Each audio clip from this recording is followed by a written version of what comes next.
అన్నదాత అన్నదాత మీ అన్నదాత, చెమటోడ్చి ఆహారాన్నందించే రైతన్నా, అనునిత్యం నీ కండదండగా నిలిచే నేస్తం ఎవరన్నా. అన్నదాత అన్నదాత మీ అన్నదాత.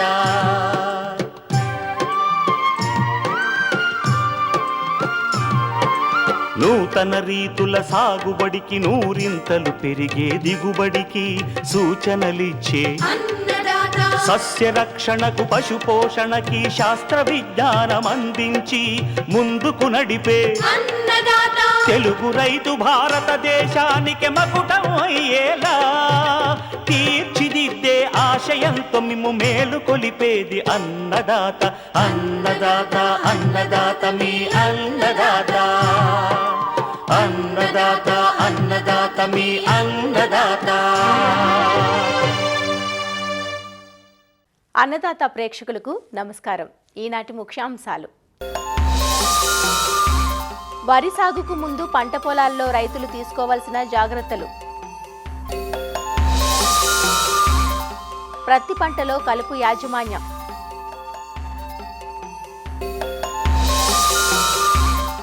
ఇంకా జై కిసాన్ వ్యవసాయ సమాచారం.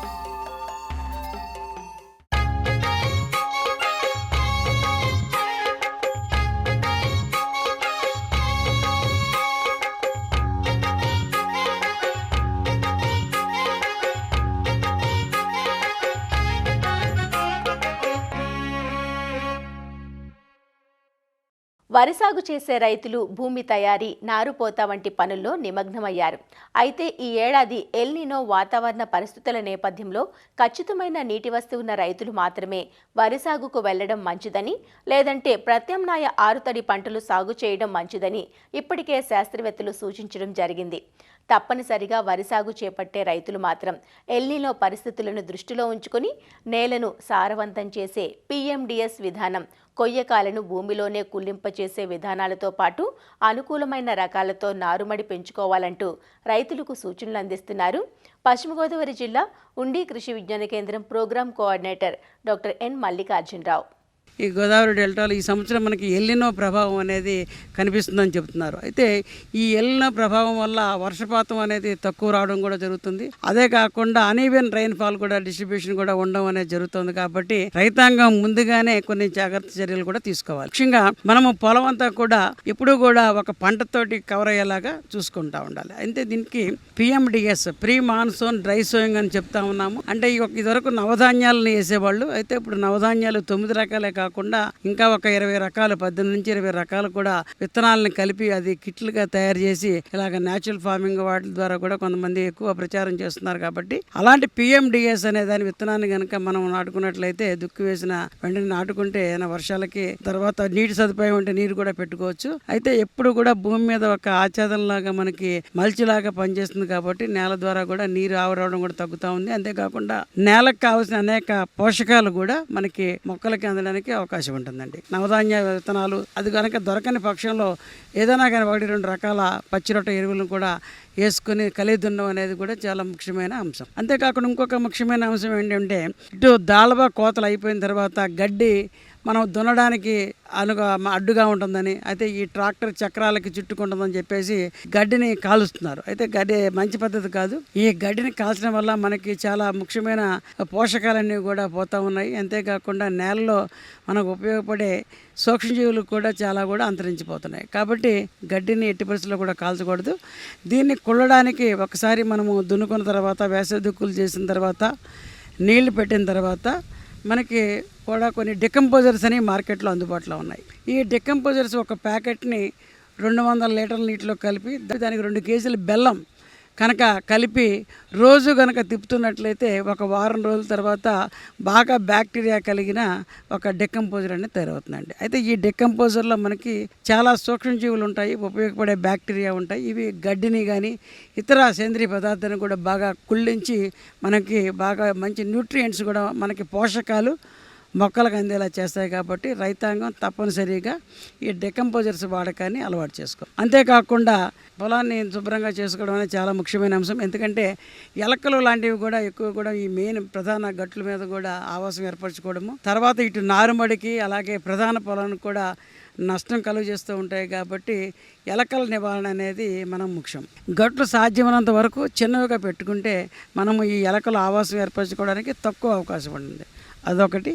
అంతేకాకుండా ఇవన్నీ కూడా వేసవి దుక్కులు చేసుకోవాలి. దీని ద్వారా కూడా నేలలో ఉన్న కాండం తొలిచే పురుగు అలాంటి పురుగులు కూడా మనకి నాశనం అవుతాయి. కాబట్టి అలాంటి వేసవి దుక్కులు తప్పనిసరిగా చేసుకోవాలండి. తర్వాత నారుమడి పెంచడం అనేది ఒకటి ముఖ్యమైన అంశం. కాబట్టి నారుమడికి ఈ ప్రాంతానికి ఆయా ప్రాంతాలకు అనుకూలమైన రకాలు వేసుకోవాలి. మనకి గోదావరి డెల్టాలో పడిపోని స్వర్ణాకి ప్రత్యామ్నాయంగా ఉన్న పడిపోని 13, 18 అనే రకాన్ని కూడా మనము రైతులు కూడా ఎక్కువ వేస్తూ ఉన్నారు.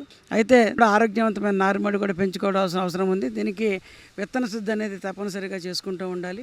దీనికి కార్బనైజేషన్ విత్తనం శుద్ధి, పొడి విత్తనం కానీ తడి విత్తనంతో కానీ విత్తన శుద్ధి అనేది చేసుకుంటూ ఉండాలి. తర్వాత మనకి విత్తనం నాటిన 10 రోజులకి ఏదైనా పురుగు కానీ అలాంటి తెగుళ్ళు కానీ రాకుండా కూడా ఒక పురుగు మందు ఎసిపేట్ అయితే 1.5 గ్రాములు కానీ, దాంతోపాటు మనము ఎగ్జాకోనజోల్ కానీ అయితే 2 ml కానీ, ప్రొపికోనజోల్ అయితే 1 ml కానీ కలిపి పురుగు మందుతో పాటు కూడా కలిపి పిచికారీ చేసుకోవాలి. అంతేకాకుండా ఒక నారు పీకడానికి వారం రోజుల ముందు 5 సెంట్ల నారుమడికి సుమారు 800 గ్రాముల నుంచి 1 కేజీ వరకు కూడా కార్బోఫిరాన్ గుళికలు కనుక వేసుకున్నట్లయితే మనము కాండం తొలిచే పురుగు అనేది రాకుండా కూడా నివారించుకోవచ్చు. అంతేకాకుండా జింకు లోపం కూడా కనిపిస్తూ ఉంది. ఒక్కసారి ప్రధాన పొలంలో కానీ నారుమడిలో కూడా జింకు లోపం వచ్చినట్లయితే 2 గ్రాముల జింక్ సల్ఫేటు లీటర్ నీటికి కలిపి పిచికారీ చేసుకుంటే మనము జింకు లోపం రాకుండా కూడా సవరించుకోవచ్చు. కాబట్టి రైతాంగం ఇవన్నీ కూడా ఇప్పుడు చెప్పిన చర్యలన్నీ కూడా చేసుకున్నట్లయితే వరిలో మనకి ఎలాంటి పురుగులు తెగులు రాకుండా ఆరోగ్యవంతమైన నారు పొందడానికి అవకాశం ఉంటుంది.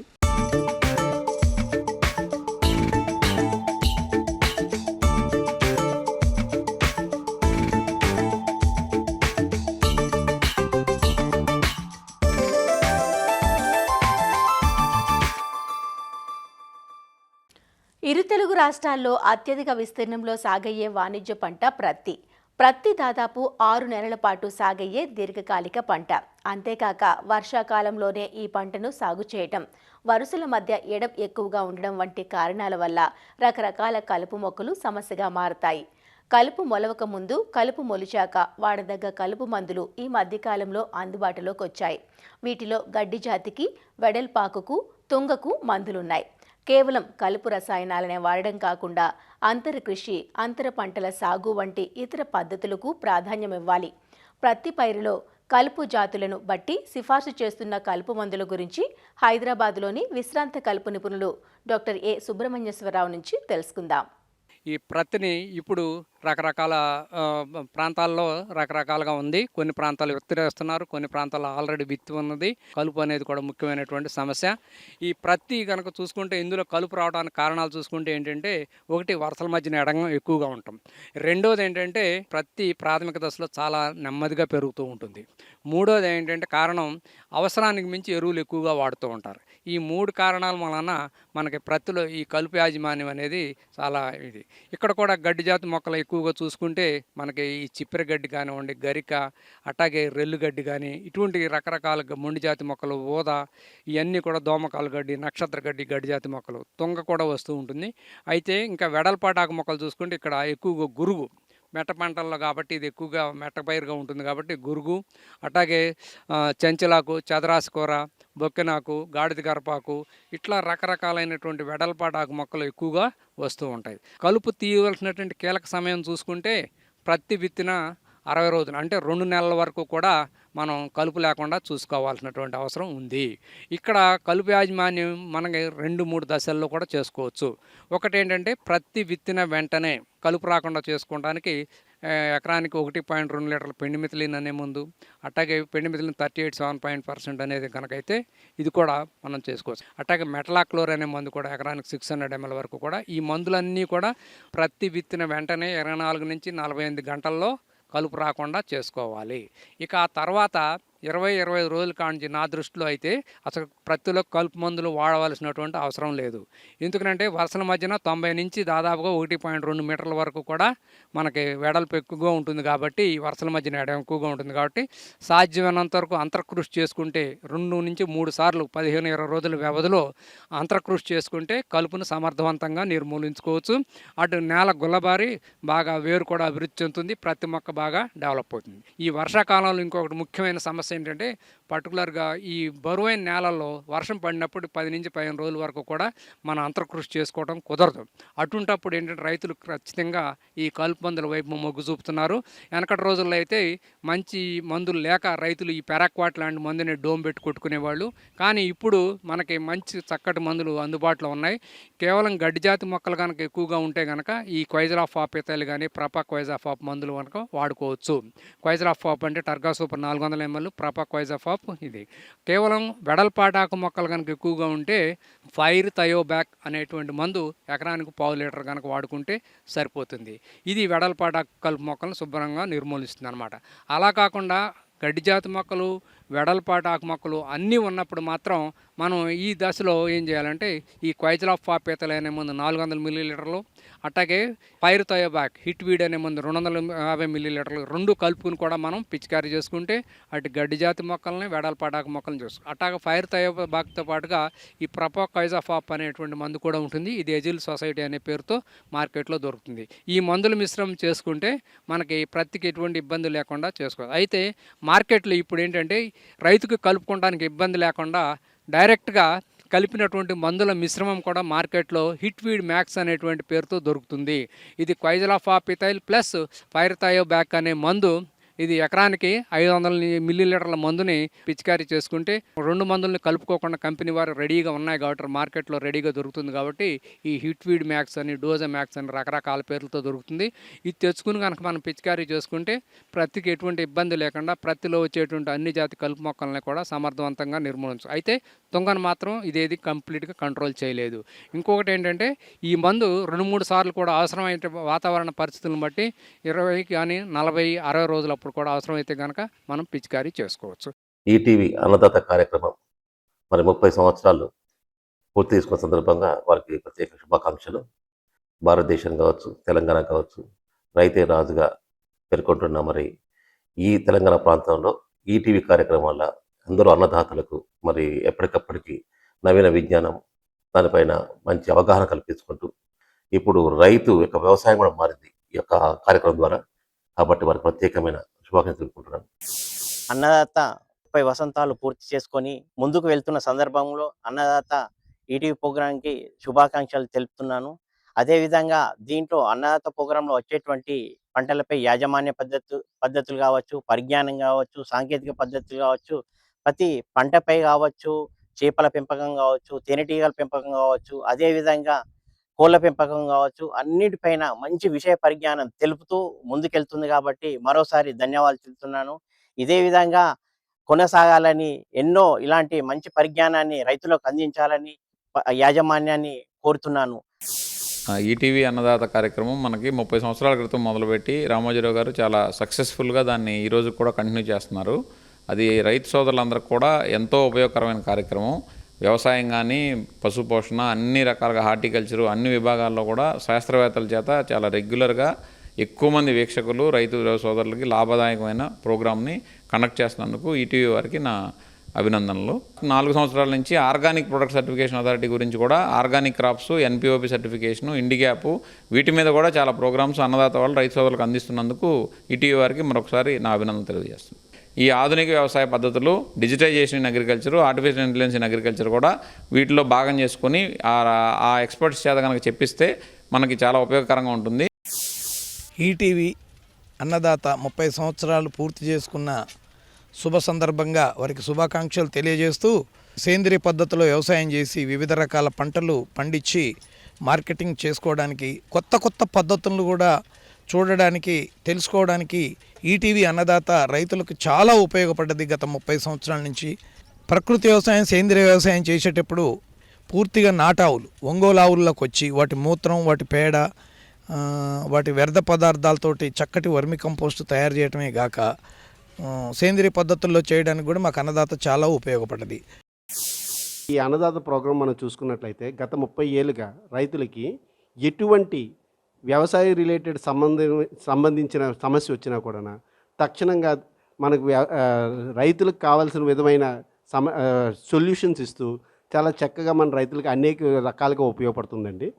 సో ఒక పంటలో వచ్చే వ్యాధి ఏంటి, దాన్ని ఏ విధంగా మనం గుర్తించవచ్చు, గుర్తించిన తర్వాత దానికి ముందుగా తీసుకోవాల్సిన జాగ్రత్తలు ఏంటి, ఎటువంటి మందు కొడితే మనకు తొందరగా తగ్గుతుంది, ఇటువంటి అన్ని ఇన్ఫర్మేషన్ మనకు రైతులకు కరెక్ట్గా అందజేసి రైతులకి టైమ్లీ ఇది ఉపయోగపడేటట్టుకు చాలా చక్కగా ఉపయోగపడుతుందండి. 10 సంవత్సరాల క్రితం స్టార్ట్ అయిన ఈటీవీ అన్నదాత ప్రోగ్రాం రైతు సోదరులకి చాలా మేలు చేసింది, ఇంకా చేస్తూ ఉంది. ఉదయం ఏదైనా టీవీ పెట్టగానే ముందు ఈటీవీ అన్నదాత ప్రోగ్రాం చూసిన తర్వాతే ఆయన దైనందిక కార్యక్రమాలు నడుపుకునే స్టేజ్కి ప్రజెంట్ రైతులు ఉన్నారు మన వాళ్ళంతా కూడా. అది కాకుండా ముఖ్యంగా మా శాస్త్రవేత్తలు కానీ, మా పరిశోధన స్థానం కానీ, మా యూనివర్సిటీ ద్వారా కానీ ఏదైనా ఒక టెక్నాలజీ, ఒక పంటలో ఒక రకం వచ్చిందంటే దాన్ని ముందుగా రైతులకి చేరడానికి ఈ మాధ్యమం, ఈటీవీ అన్నదాత మాధ్యమం చాలా దోహదపడింది. రైతుకి ఏ విధంగా అయితే వ్యవసాయంతో పాటు అనుబంధ వ్యవస్థలకు ఇవ్వాల్సిన ఇన్ఫర్మేషన్ అంతా కూడా అన్నదాత ఇప్పటివరకు ఇవ్వడం జరిగింది, ఇక ముందు కూడా ఇస్తుంది. కాబట్టి ముందుగా ఈ 30 సంవత్సరాలు కంప్లీట్ చేసుకుంటున్న ఈటీవీ అన్నదాత వారికి ఆర్థిక శుభాకాంక్షలు తెలుపుతున్నాను. ఎక్కడో ఉన్న సాంకేతిక పద్ధతుల్ని కూడా వాళ్ళ ఇంటి ముందు పొద్దున్నే ప్రతిరోజు మార్నింగ్ 6:30కే వాళ్ళ ఇంటి ముందు తీసుకురావడం అనేది చాలా గొప్ప విషయం. మేము చెప్పేదానికంటే కూడా విజువలైజేషన్, అంటే మేము చెప్పేకంటే విజువలైజేషన్ చూపించడం జరుగుతుంది. ఏ పంటకి ఏ టైంలో ఏ నివారణ చేయాలనేది ప్రతిరోజు క్రమం తప్పకుండా 365 రోజులు ఇవ్వటం అనేది చాలా గొప్ప విషయం. ఈ వ్యవసాయంలో చేయాల్సిన రైతులందరికీ దీని వీడియోస్ అన్నీ కలెక్ట్ చేసుకుంటే ఇది ఒక ఎన్సైక్లోపీడియా అవుతుంది. ఈ ఈటీవీలో అన్నదాత కార్యక్రమం అనేది చాలా సంవత్సరాల నుంచి వస్తుంది. దాదాపుగా 30 సంవత్సరాలు కంప్లీట్ అయిన సందర్భంలో ఈటీవీ వారికి ముందర నా ధన్యవాదాలు తెలుపుకుంటున్నాను. ఈ కార్యక్రమంలో చూపిస్తున్న ఇన్ఫర్మేషన్ కానీ, మనం అలాగే ఇస్తున్న వీడియో క్లిప్పింగ్స్ కానీ అన్నీ కూడా రైతులు కళ్ళతో చూసి వాటిని బాగా ప్రాక్టీస్ చేసి అందరికీ కూడా ఉపయోగపడేలాగా చేస్తున్నారు. అలాగే ఎప్పటికప్పుడు విత్తన లభ్యత గురించి, ఏ వెరైటీలు ఏ టైంలో వేసుకుంటే బాగుంటుంది, అలాగే వాతావరణం రిలేటెడ్ ఇష్యూస్ అన్నీ కూడా ఈ ఈటీవీ కార్యక్రమంలో చూపించడం వలన రైతులు బాగా దీనిని ఉపయోగించుకుంటున్నారు. కాలానికి అనుగుణంగా లేకపోతే వాతావరణానికి అనుగుణంగా ఆ పర్టికులర్ టైంలో ఎటువంటి పంటలు ఎటువంటి ప్రాబ్లమ్స్ వస్తున్నాయో గమనించి వెంటనే అది మనకి అన్నదాత కార్యక్రమము చూస్తే దానికి మనకి సమాధానం అనేది దొరుకుతూ ఉంటుంది. రైతులకైనా కానీ, ఇంకా ఎవరైనా వ్యవసాయం చేయాలనుకునే వాళ్ళకు కూడా పొద్దున్న మనము ఆ అన్నదాత ప్రోగ్రాం ఓపెన్ చేయగానే అది మనకి ఎంతో ఉపయోగపడుతుంది అన్నట్టు. వ్యవసాయ పంటలనే కాదు, మనకి పాడి పంటలనే కాదు, ఇంకా మనకి ఆయిల్ పామ్ కానీ, తోటల్లో కానీ అన్ని రకాలుగా కవర్ చేసుకుంటూ, ఇంకొక ముఖ్య విషయం ఏంటంటే సమయానికి అనుగుణంగా, కాలానికి అనుగుణంగా రైతులకు ఎంతో ఉపయోగపడే కార్యక్రమం ఈ అన్నదాత కార్యక్రమము. అందరూ శాస్త్రవేత్తలు ఫార్మర్ దగ్గరికి వెళ్ళలేరు, కానీ వాళ్ళు వచ్చి ఏంటంటే వివిధ శాస్త్రవేత్తల దగ్గర ఆ ఇన్ఫర్మేషన్ని వాళ్ళు తీసుకొని మళ్ళీ దానికి ఇంకా మంచిగా ఫొటోస్ కానీ వీడియోస్ కానీ యాడ్ చేసి చేయడం వల్ల ఏమవుతుందంటే వాళ్ళు ఆ విజువలైజేషన్ రైతులకి ఇంకా మంచిగా అర్థమయ్యేటట్టుగా ఈ ప్రోగ్రాం ద్వారా ఎంతో ఉపయోగపడుతుందండి.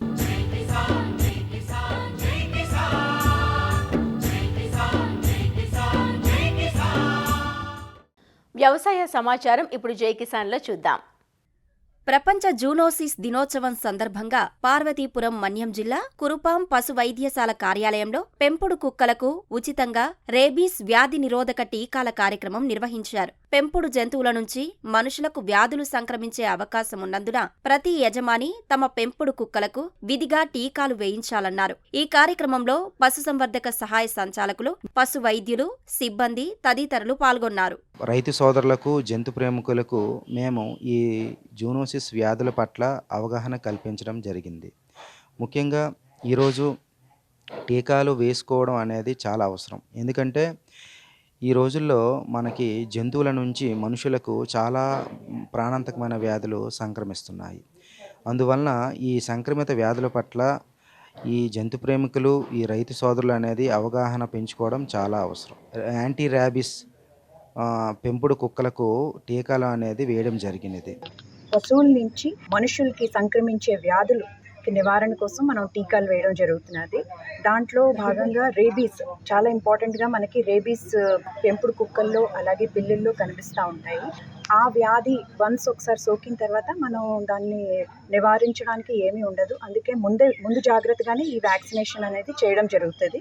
అవి మనుషులకి కూడా వచ్చే ప్రమాదం ఉంటుంది కాబట్టి మన పెంపుడు కుక్కలన్నిటికీ మనం రేబీస్ వ్యాక్సిన్ అనేది చేయించుకోవాలి. అలాగే పిల్లలకి కూడా వ్యాక్సిన్ చేయించుకోవాలి. అలాగే కొన్ని జబ్బులు లైక్ టాక్సోప్లాస్మోసిస్, తర్వాత బ్రూసెల్లా, అలాగే క్యూ ఫీవర్ అని, లిస్టీరియోసిస్, లెప్టోస్పైరోసిస్, ఇవన్నీ మనకి పశువుల నుంచి మనుషులకు వచ్చే వ్యాధులు. వీటి కోసం జాగ్రత్తలు మనం తీసుకోవాలి. ఎల్నినో ప్రతికూల పరిస్థితుల నేపథ్యంలో సాగులో రైతులు పాటించాల్సిన యాజమాన్యంపై శాస్త్రవేత్తలు అవగాహన కల్పిస్తున్నారు. ఇందులో భాగంగా ఆచార్య ఎన్జీ రంగా వ్యవసాయ విశ్వవిద్యాలయం పరిధిలోని నంద్యాల ప్రాంతీయ వ్యవసాయ పరిశోధనా స్థానంలో అవగాహన సదస్సు నిర్వహించారు. వర్షాభావ పరిస్థితుల్లో ప్రత్యామ్నాయ పంటల ప్రణాళిక, ఆరుతడి పంటల సాగుపై రైతులకు వివరించారు. ఈ కార్యక్రమానికి ఆంగ్రూ ఇన్ఛార్జ్ ఉపకులపతి డాక్టర్ పివి సత్యనారాయణ, పరిశోధనా సంచాలకులు డాక్టర్ సుమతి, దక్షిణ మండల పరిధిలోని శాస్త్రవేత్తలు, వ్యవసాయ అధికారులు, రైతులు పాల్గొన్నారు. ప్రాథమిక అంచనా ప్రకారం సాగు విస్తీర్ణం 50% మించలేదు. గత సంవత్సరంతో పోలిస్తే తగ్గింది. కాబట్టి ఇప్పుడు రానున్న ఈ నెల రోజుల్లో పడేటువంటి వర్షాన్ని బట్టి సాగు ముందుకెళ్ళేటువంటి అవకాశం కనిపిస్తుంది. కాబట్టి తదనుగుణంగా ఇప్పుడు రానున్న ఆగస్టు 15 దాకా కూడా కొన్ని పంటలు వేయడానికి మనకు అవకాశం ఉంది. అటు ముఖ్యంగా రెడ్ గ్రామ్ కానీ ఇతర పంటలు సాగు చేయడానికి ప్రస్తుతం ప్రతి కానీ మేజర్ పంటలకు అవకాశం ఉంది. దీన్ని బేరేజ్ చేసుకుంటూ ఎప్పటికప్పుడు రైతులకి వర్షపాతం ఎంత పడబోతుంది, ఏ మండలాల్లోనూ ఏ జిల్లాలో ఎంత పడుతుంది, దానికి అనుకున్నటువంటి కార్యాచరణ రైతులకి సమాయత్తం చేయడానికి దాదాపు వ్యవసాయ శాఖ అధికారులు, శాస్త్రవేత్తలు, కృషి విజ్ఞాన కేంద్రాలు, ఏఆర్ఎస్ అగ్రికల్చర్ రీసెర్చ్ సైంటిస్టులు, అలాగే అభ్యుదయ రైతులు అందరం కలిపి ఒక మేధోమరంగా ఎలినో వర్క్షాప్ కూడా నిర్వహించుకుంటున్నాం నంద్యాలలో. తిరుపతిలోని శ్రీ వెంకటేశ్వర పశువైద్య విశ్వవిద్యాలయం పరిధిలోని నిరంతర పశువైద్య విద్య సమాచార కేంద్రం ఆధ్వర్యంలో రైతులకు కోళ్లు మరియు కౌజుపిట్టల పెంపకంపై శిక్షణ జరిగింది. వ్యవసాయ అనుబంధ రంగాలను ప్రత్యామ్నాయ ఆదాయ వనరుగా మార్చుకోవాలనుకునే ఔత్సాహికుల సంఖ్య నానాటికి పెరుగుతుండటంతో పాడి పరిశ్రమ, కోళ్లు, జీవాలు, తేనెటీగల పెంపకం వంటి వాటిపై ఆసక్తి అధికమవుతోంది. పెంపకం చేపట్టే ముందు లాభ నష్టాలు, ఆదాయ వ్యయాలు, మార్కెటింగ్ వంటి శాస్త్రీయమైన సమాచారం రైతులు తెలుసుకుంటే పెంపకంలో నష్టాలను అధిగమించే అవకాశం ఉంటుందనే ఆలోచనతో నిరంతరం ప్రత్యేక శిక్షణా కార్యక్రమాలను నిర్వహిస్తోంది తిరుపతిలోని శ్రీ వెంకటేశ్వర పశువైద్య విశ్వవిద్యాలయం. కోళ్ళు, కౌంజు పెట్టెలు ఎలా పెంచుకోవాలి, దాన్ని ఎలా మనము స్టార్టర్ చేసి డబ్బులు సొమ్ము చేసుకోవడము, ఎలా మనము పెంచి పక్క సేల్ చేసుకోవడం, విత్తనం పొట్టేలాగా అలా అన్నీ పెంచుకొని అమ్ముకోవడము అనేది దాన్ని బట్టి ట్రైనింగ్ బాగా ఇచ్చారండి. ఈ పౌల్ట్రీ ఫామ్ గురించి తెలుసుకోవడానికి అవగాహన శిక్షణా కేంద్రానికి నేను యూనివర్సిటీకి రావడం జరిగింది. మెయిన్గా జీవాల పెంపకంలో ఇంట్రెస్ట్ ఉండడం వల్ల నేను శిక్షణ పొంది తద్వారా పౌల్ట్రీ ఫామ్ అయినా సరే, గోట్ అండ్ షీప్ ఫార్మింగ్ అయినా సరే, లేదా డైరీ ఫామ్ అయినా సరే ఫార్మింగ్ చేసి బిజినెస్ చేయాలని అనుకుంటున్నాను. సెంటర్ ద్వారా మేము రైతులకు వివిధ రకాల ట్రైనింగ్ ప్రోగ్రామ్స్ అనేది ఆర్గనైజ్ చేస్తూ ఉంటాము.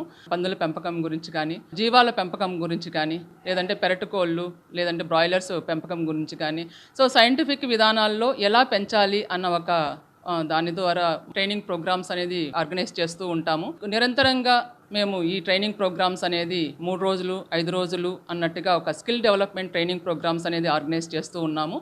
ఈ ఆర్గనైజ్ చేస్తున్నప్పుడు మేము ఇంతవరకు చూసిన దాని ప్రకారంగా అయితే ఎక్కువ మంది కూడా చదువుకున్న విద్యావంతులు వస్తున్నారు, యువత అనేది ఎక్కువ మంది వస్తున్నారు. కొంతమంది అయితే సాఫ్ట్వేర్లో ఉద్యోగాలు చేస్తూ ఉండి కూడా వాళ్ళు కూడా ఒక స్ట్రెస్ బస్టర్ లాగా మన ఫార్మింగ్ వైపుకి మళ్ళటం అనేది కూడా ఒక శుభసూచకంగా కూడా అనిపించింది మాకు. ఒక నామినల్ ఛార్జెస్ తోటి మేము ట్రైనింగ్ చేస్తున్నాము. ఒక 3 రోజుల ట్రైనింగ్ కంటే 1500 రూపాయలు వాళ్ళు పే చేయాలి. ఆంధ్రప్రదేశ్, తెలంగాణతో పాటు తమిళనాడు, కర్ణాటక రాష్ట్రం నుంచి పలువురు ఔత్సాహికులు శిక్షణకు వస్తున్నారని, శిక్షణ అనంతరం చిన్న స్థాయిలో యూనిట్లు ఏర్పాటు చేసి స్వయం ఉపాధి పొందుతున్న వారి సంఖ్య కూడా క్రమంగా పెరుగుతోందని అధికారులు చెబుతున్నారు. మరిన్ని విభిన్న అంశాలతో రేపటి అన్నదాతలో మళ్ళీ కలుసుకుందాం. నమస్కారం.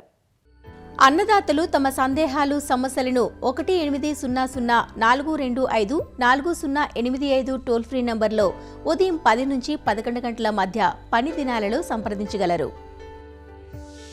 ఈ కార్యక్రమాన్ని యూట్యూబ్లో www.youtube.com/annadata ETV లింక్ ద్వారా వీక్షించవచ్చు.